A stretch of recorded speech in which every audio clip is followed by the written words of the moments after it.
Oi, turma, tudo bem? O assunto de hoje é coagulação e fibrinólise.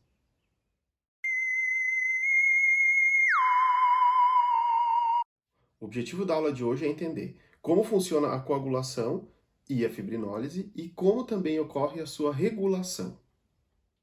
Então a gente vai começar com uma visão geral da hemostasia e depois vamos estudar, conversar sobre as principais etapas de todo esse processo. Geralmente o processo que dá início à coagulação do sangue é um dano ao endotélio. Então, por exemplo, um vaso sendo rompido. Esse dano ao endotélio faz com que eu tenha a exposição de colágeno e outras proteínas da matriz extracelular ao sangue. No momento em que plaquetas e algumas proteínas entram em contato com esse endotélio danificado, exposto, ocorre a adesão de plaquetas. Essas plaquetas vão passar por um processo chamado de ativação, que envolve várias etapas, e elas vão liberar vários fatores plaquetários. Um desses fatores plaquetários é a serotonina, que tem como função provocar uma vasoconstrição no local onde eu tenho o dano ao endotélio, e essa vasoconstrição tem o objetivo de diminuir o fluxo de sangue local. Portanto, dessa forma eu tenho a perda de sangue minimizada. Outros fatores liberados pelas plaquetas vão induzir a agregação plaquetária, formando o tampão hemostático primário. Nesse tampão hemostático primário, eu tenho também a conversão de fibrinogênio em fibrina, e essa fibrina forma uma rede sobre o tampão hemostático primário. Nesse momento ocorre também, em paralelo, o que a gente chama de coagulação do sangue, que é um processo onde a gente vai ter vias que vão produzir enzimas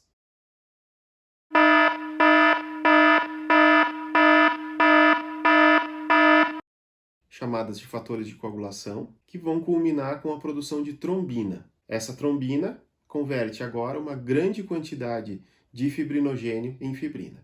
Numa próxima etapa, as plaquetas sofrem fusão e essas plaquetas fundidas junto com uma grande quantidade de fibrina formando uma rede, vão agora formar o tampão hemostático secundário.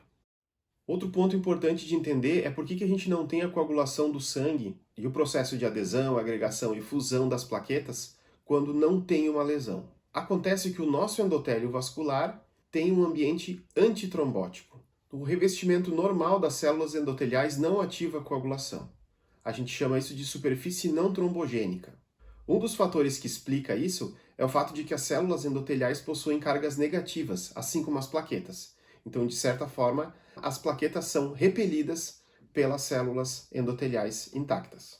Existem mecanismos regulatórios da cascata de coagulação e também mecanismos antifibrinolíticos que impedem a coagulação dentro dos vasos sem que eu tenha a lesão ao endotélio.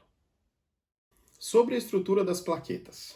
Elas são células anucleadas, presentes no sangue, e a sua principal função é formar tampões mecânicos no sítio de dano vascular. Além disso, as plaquetas secretam reguladores muito importantes do processo de coagulação e também do reparo do tecido que foi lesado. Quando a plaqueta não está ativada, ou seja, ela não está envolvida no processo de formação do coágulo, ela tem uma característica de possuir um sistema canalicular de membrana aberta, uma membrana plasmática invaginada para o interior da célula. Essa membrana tem muitos receptores e fosfolipídios que aceleram o processo de coagulação. Dentro da plaqueta existem várias proteínas importantes do ponto de vista estrutural, como microfilamentos e também a actina e miosina.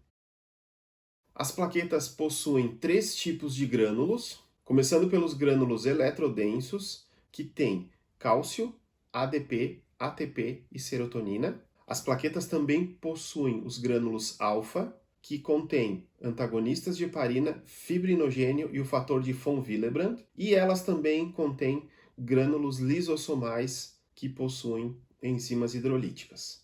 Quando as plaquetas são ativadas, ocorre a secreção dos conteúdos desses grânulos, e essas moléculas desempenham um papel importante, modulando a agregação plaquetária e a coagulação do sangue. Como que acontece a adesão das plaquetas? Como já foi mencionado, então a gente tem o contato das plaquetas com algumas proteínas da matriz extracelular. Uma das proteínas importantes é o colágeno. Outra proteína tem um nome estranho, fator de von Willebrand. Ela está ligada na matriz subendotelial. Além disso, essa proteína também está presente nos megacariócitos, ou seja, vai estar presente nas plaquetas, plaquetários, como a gente acabou de mencionar. A membrana das plaquetas tem glicoproteínas, que vão ligar no colágeno e nesse fator de von Willebrand, promovendo a adesão da plaqueta no subendotélio vascular. Quando uma dessas glicoproteínas liga no colágeno, ela vai induzir uma mudança na forma da plaqueta. Ela vai deixar de ser um disco plano e vai se tornar uma célula esférica. Próximo passo é a formação dos pseudópodos, que vão aumentar a interação entre as plaquetas. A ligação de outra proteína, agora o fator de von Willebrand subendotelial, vai promover alterações na membrana das plaquetas, que expõe sítios de ligação de outras proteínas, ao fibrinogênio e também a esse fator de von Willebrand. Quando acontece a aderência inicial dessas plaquetas, eu tenho uma série de reações que vão ser desencadeadas. Essas reações são chamadas de ativação plaquetária. E isso vai fazer com que eu tenha mais plaquetas sendo recrutadas e agregadas no sítio onde ocorreu o dano no endotélio. Os grânulos são liberados, o ADP é bastante importante porque ele é um grande ativador plaquetário e ajuda na interação entre glicoproteínas da plaqueta e do subendotélio da matriz. Sem ADP, a gente não consegue fazer a ativação das plaquetas. Sobre o fibrinogênio. O fibrinogênio é uma proteína que circula no sangue e também é encontrada nos grânulos das plaquetas. Como vocês podem ver nessa figura, ele é formado por duas hélices tríplices que são mantidas por pontes de sulfeto.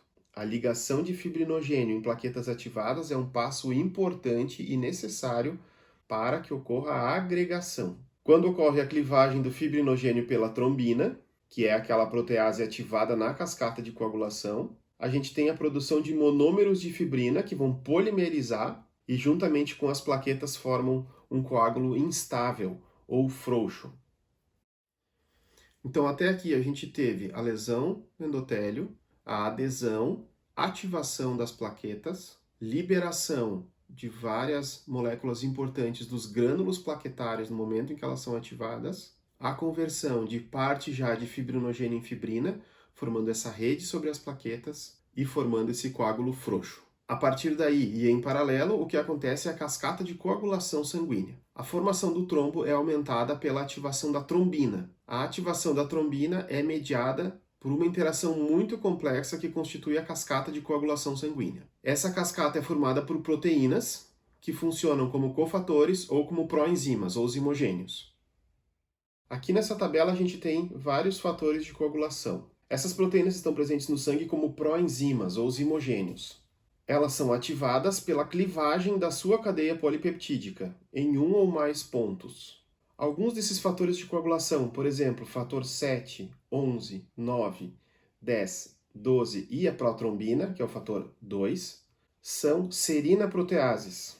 Quando elas são ativadas por clivagem, elas vão clivar a próxima proenzima na cascata de coagulação. Como ocorre uma ativação sequencial, a gente tem uma grande aceleração e amplificação da resposta. Para identificar a clivagem e ativação de um fator de coagulação, a gente coloca a letra A minúscula depois do nome da enzima. Então, por exemplo, a protrombina, fator 2, quando vira trombina, fator 2 ativado, é identificada como fator 2, em números romanos, e a letra A.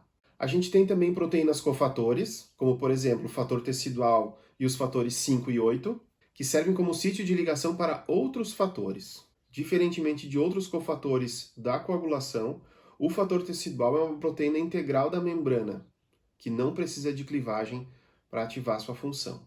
Os fatores 5 e 8 servem como procofatores. Quando eles são ativados por clivagem, agem como sítio de ligação para outros fatores. A ativação da cascata de coagulação ocorre pela reação de proteínas plasmáticas com o subendotélio, ou seja, com o endotélio que foi lesado. Historicamente, duas vias diferentes foram descobertas. A primeira via é dependente de estímulos externos, como o trauma, por exemplo, que a gente chama de via extrínseca. A segunda via é ativada por estímulos internos, chamada de via intrínseca. À medida que a gente foi entendendo melhor o processo de coagulação do sangue, principalmente a cascata de coagulação do sangue, ficou bastante evidente que essas vias distintas, extrínseca e extrínseca, não estão muito corretas. Porque, na verdade, em vivo, tem uma superposição dessas duas vias. Como já foi falado várias vezes, a iniciação do processo de coagulação vai depender da exposição do sangue a componentes que normalmente não estariam no interior dos vasos, isso causado por uma lesão do endotélio, uma lesão estrutural. No entanto, sabe-se que algumas alterações bioquímicas, por exemplo, liberação de citocinas, também podem causar a coagulação do sangue, mesmo sem a presença de lesão estrutural do endotélio. Se ocorrer um trauma externo, o dano no endotélio vai fazer com que a gente tenha exposição de fator tecidual para o sangue, e isso vai ativar a fase extrínseca da coagulação. O fator 7 liga no fator tecidual, que vai causar a sua própria ativação para fator 7 ativado. O fator 7 ativado ativa o fator 10 na via extrínseca e o fator 9 na via intrínseca. O fator 9 ativado, que faz parte da via intrínseca, também ativa o fator 10. Portanto, o que a gente tem até aqui, a ativação das duas vias extrínseca e intrínseca vai resultar na conversão, vai resultar na ativação de fator 10. Algumas proteínas da coagulação são queladas à superfície das membranas por alterações eletrostáticas. Essas alterações são feitas pelo cálcio e também por fosfolipídios que são carregados negativamente e estão na membrana das plaquetas. Os cofatores 8 ativado e 5 ativado funcionam como sítios para a montagem de complexos enzima-cofator na superfície das plaquetas. Isso faz com que a gente tenha uma aceleração dessas reações. O que acontece depois é a formação da trombina, que aumenta a sua própria formação por ativar os fatores 5, 8 e 11, e também por ativar a secreção de moléculas importantes dos grânulos das plaquetas. Esses últimos fatores estão na via intrínseca. Então, qual é o entendimento mais atualizado das vias de coagulação? É que fatores da via intrínseca sustentam a resposta de coagulação que é iniciada pela via extrínseca. Com a ativação da protrombina em trombina, essa trombina agora vai atuar sobre o fibrinogênio, que é o seu principal substrato. Esse fibrinogênio vai ser clivado para formar monômeros de fibrina, que depois vão sofrer polimerização para a formação do coágulo de fibrina. Esse coágulo ainda é considerado um coágulo frouxo, instável.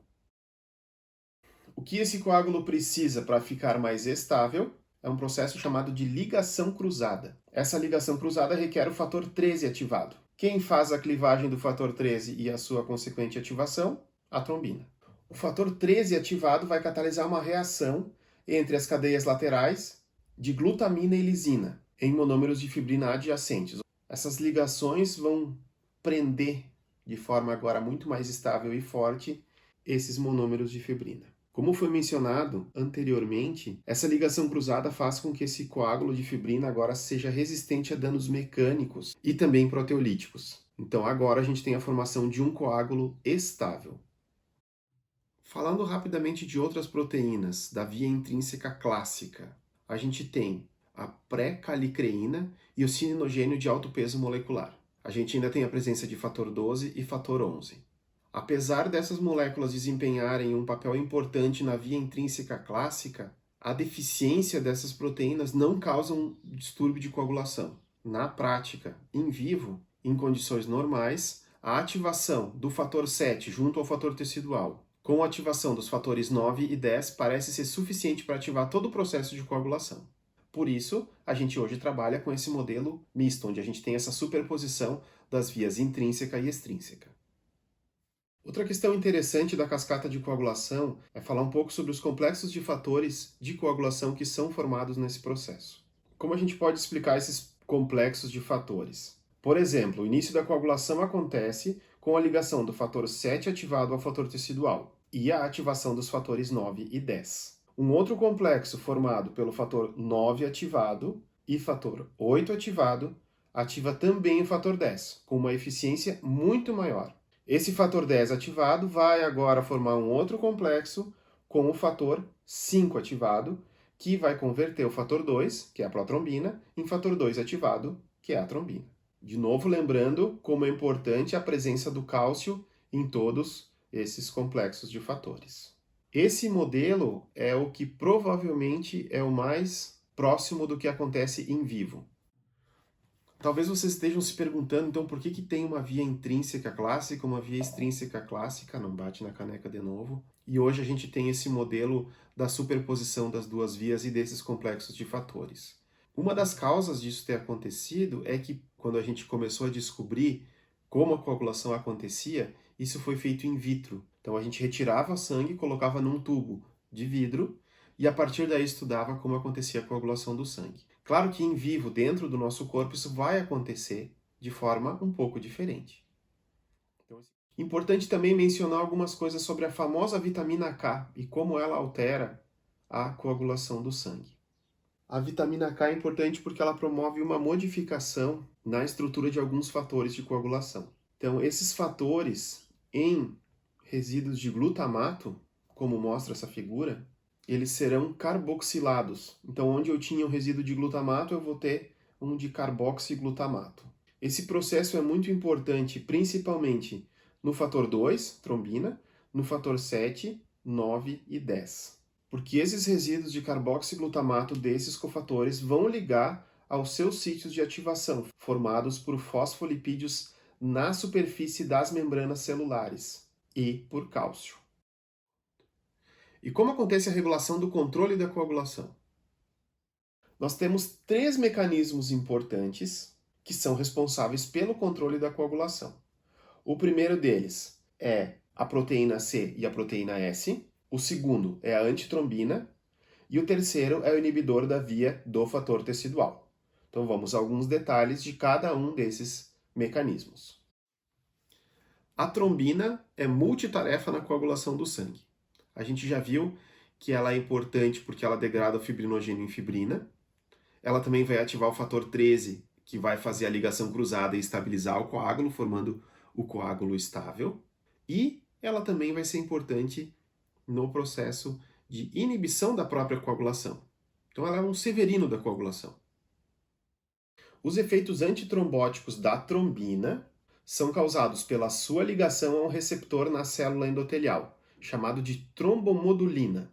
Essa trombomodulina vai suprimir a função da coagulação da trombina e permite a trombina ativar a proteína C, que tem efeitos anticoagulantes. A proteína C e o seu cofator, que é a proteína S, vão inibir a atividade da cascata de coagulação.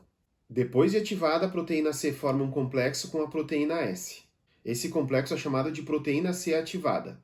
Essa proteína C ativada vai destruir alguns cofatores ativos da coagulação sanguínea. Por exemplo, o fator 8 ativado e o fator 5 ativado, por clivagem proteolítica, diminuindo a produção de mais trombina. O segundo mecanismo é antitrombina. A antitrombina é o inibidor primário da trombina e também tem um efeito inibitório sobre diversas outras enzimas da coagulação, como, por exemplo, os fatores 9 ativado, 10 ativado e 11 ativado. Além disso, a antitrombina também vai favorecer a dissociação do complexo fator 7 ativado e fator tecidual, que é aquele que vai dar início à coagulação lá na via extrínseca. Dessa forma, a antitrombina elimina qualquer atividade enzimática pró-coagulante excessiva ou indesejável. A presença de heparansulfato, uma molécula presente na membrana de células endoteliais, acelera as reações catalisadas pela antitrombina. A atividade da antitrombina também é bastante acelerada pela heparina, um polissacarídeo muito parecido do ponto de vista estrutural com o heparansulfato. E o terceiro e último mecanismo é o inibidor da via do fator tecidual. Como já foi dito, o complexo formado pelo fator 7 ativado e pelo fator tecidual vai atuar sobre 2 principais substratos, o fator 9 e o fator 10, e provocar sua ativação. Essas reações são reguladas pelo inibidor da via do fator tecidual, uma proteína que é produzida pelas células endoteliais. Essas três vias regulatórias não atuam de forma independente, mas de forma conjunta, para inibir a coagulação. Então deu tudo certo, a gente cortou o dedo, endotélio lesado, plaquetas aderiram, agregaram, fizeram a fusão, teve a deposição da fibrina, ela foi estabilizada por ligação cruzada. Ao mesmo tempo, plaquetas e outras células conseguiram ativar a recuperação, regeneração daquele tecido que foi lesado, e agora está tudo consertado, como se nada tivesse acontecido. Qual é o último passo? Fibrinólise. Aquele coágulo tem que ser desfeito, ele tem que ser degradado, não pode ficar mais ali. Como funciona a fibrinólise? A fibrinólise pode ser definida como a degradação da fibrina mediada pela plasmina. O sistema fibrinolítico, ou também chamado sistema plasminogênio-plasmina, é composto por várias proteínas que regulam a geração de plasmina, uma enzima ativa formada a partir de uma proenzima inativa, que é o plasminogênio. A função da plasmina é degradar a fibrina e ativar metaloproteinases de matriz extracelular. Além da fibrinólise, se sabe que esse sistema do plasminogênio e da plasmina também é importante em outros processos fisiológicos, mas que não serão comentados nessa aula. São conhecidos dois ativadores do plasminogênio. O ativador do plasminogênio do tipo tecidual, TPA, e o ativador do plasminogênio do tipo uroquinase, UPA. A inibição do sistema fibrinolítico acontece sobre os ativadores do plasminogênio. Esses ativadores são inibidos, por exemplo, pelo PAI-1. A alfa-2 antiplasmina também tem um efeito inibitório sobre a fibrinólise. Existe um outro componente do sistema fibrinolítico chamado de TAFI, T-A-F-I, que é o inibidor da fibrinólise ativado pela trombina. Resumindo, a coagulação vai acontecer, no primeiro momento, com lesão do endotélio, a presença de plaquetas. Essas plaquetas vão fazer adesão, agregação, secretar moléculas importantes que vão modular toda a coagulação. Em paralelo, eu tenho a ativação da cascata de coagulação com vários fatores de coagulação. Esses fatores de coagulação vão ajudar a formar uma grande quantidade de fibrina. Essa fibrina, no primeiro momento, vai formar um coágulo instável. Num segundo momento, a gente vai ter a ligação cruzada dessa fibrina, formando um coágulo estável. Quando tiver tudo resolvido, a gente tem a ativação da fibrinólise, que vai, por fim, degradar o coágulo. Muito obrigado pela sua atenção. Até a próxima. A aula de hoje é dedicada à minha turma fofinha. Médium 92, turma 2.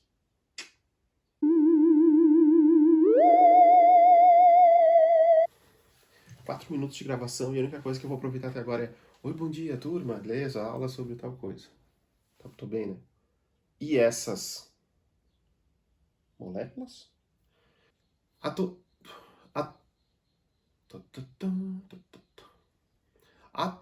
Mas, meu Deus do céu.